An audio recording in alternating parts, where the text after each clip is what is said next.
یا نہیں، جو جس وقت میں تشریف لایا ہے وہ اپنی پہنچ اور اپنی دسترس اور استعداد اور ایکسیس کے حساب سے کھڑا ہو جائے. کوئی اس کو یہ نہیں کہہ سکتا کہ تمہارا سوشل سٹیٹس یہ نہیں ہے تم پہلی صف میں نہ کھڑے ہو. لہذا جس نے پہلے آنا ہے وہ پہلے آ کے کھڑا ہو جائے گا. تو رنگ و نسل کی یہاں ایک امتیاز کو ختم کر دیا، یعنی علمی اور غیر علمی خاندانی جو تفاوت ہوتا ہے، تفرقہ ہوتا ہے، اس کو ختم کر دیا.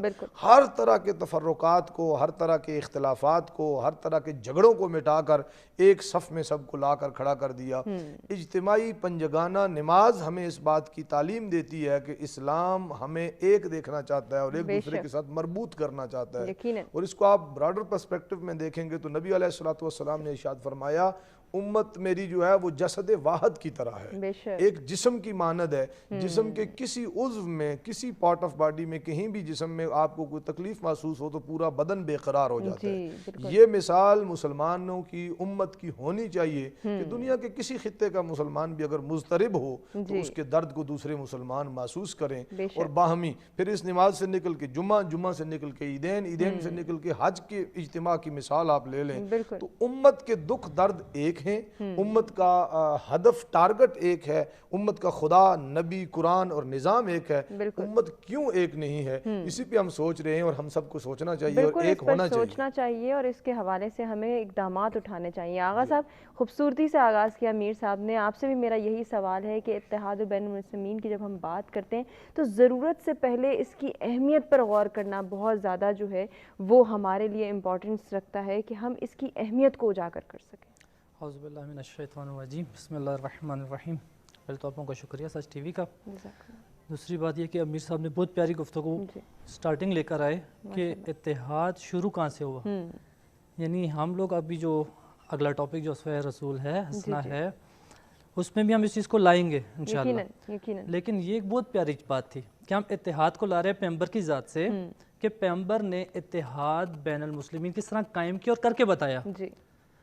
اب جب ہم اس دور میں آئیں گے تو ہم رسول کی ذات کو دیکھیں گے. پہلا کچھ چیزیں امت مسلمہ میں مشترکات ہیں اور پیغمبر نے جو انصار اور مہاجرین کے درمیان جو اتحاد کروایا تھا وہ بھی کچھ مشترکات کے بیس کروایا تھا.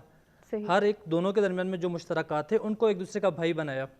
اب جب اس دور میں آپ دیکھتے ہیں تو تمام امت کے درمیان میں کچھ مشترکات ہیں. ہم اگر ان مشترکات کو لے کے بیٹھیں، ان مشترکات پہ اتحاد کر لیں تو ہم اس وقت اس اسلام کی بہترین امت بن سکتے ہیں.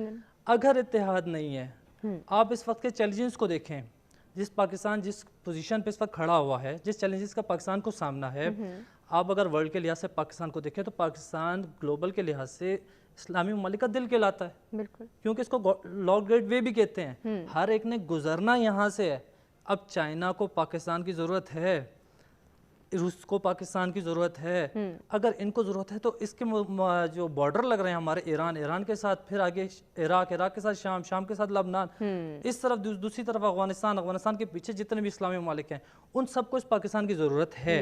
اس وقت جو حالات پاکستان میں پیدا کیے گئے ہیں، یہ جو تفرقہ بازی ہے، فرقہ واریت کی فضا کو قائم کیا گیا ہے صرف اس لیے کہ پاکستان میں نہ امنی لائی جائے. شیعہ سنی، دیوبندی، بریلوی، وہابی، ان سب کو آپس میں الجھا دیا جائے. اگر یہ الجھیں گے پاکستان کا امن خراب ہوگا. اب پاکستان کا جب امن خراب ہوگا تو پاکستان ترقی کی طرف نہیں جا پائے گا. اور پیغمبر نے بتا دیا کہ بھئی ترقی کی راہ صرف ایک ہی ہے، وہ آپس میں اتحاد ہے. اور وہ پیغمبر نے کر کے بتایا آپ کو، اپنی ابتدائی زندگی میں کر کے بتا دیا. اب اگر ہم اس زندگی کو دیکھیں پیغمبر نے نہیں دیکھا کہ یہ میرا کم ماننے والا ہے، یہ زیادہ ماننے والا ہے. توجہ، جو امیر صاحب نے بات کی ہے بہت پیاری بات کی ہے.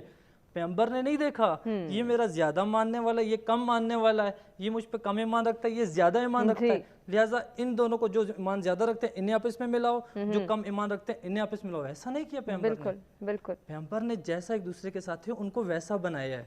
ایمان کی بات ہی بیچ میں نہیں تھی. ممکن ہے کہ دو بندے آپس میں ملے ہوں، ان کا ایک کا ایمان زیادہ ہو، ایک کا کم ہو، لیکن اخوت اور بھائی چارے کی فضا پیغمبر نے قائم کر کے بتا دی کہ آنے والے نسلیں یاد رکھ لیں کہ جب آپ کو مشکل پیش ہے اس اخوت کو دیکھ لو، اس عمل پیغمبر کو دیکھ لو، آپ تمام مشکلات سے باہر آ جائیں گے. بہت خوب. آغا صاحب کنٹینیو کرتے ہیں. ہمارے ساتھ ہمارے ریگولر کالر امتیاز کراچی سے موجود ہیں. دیکھتے ہیں کیا شیئر کرنا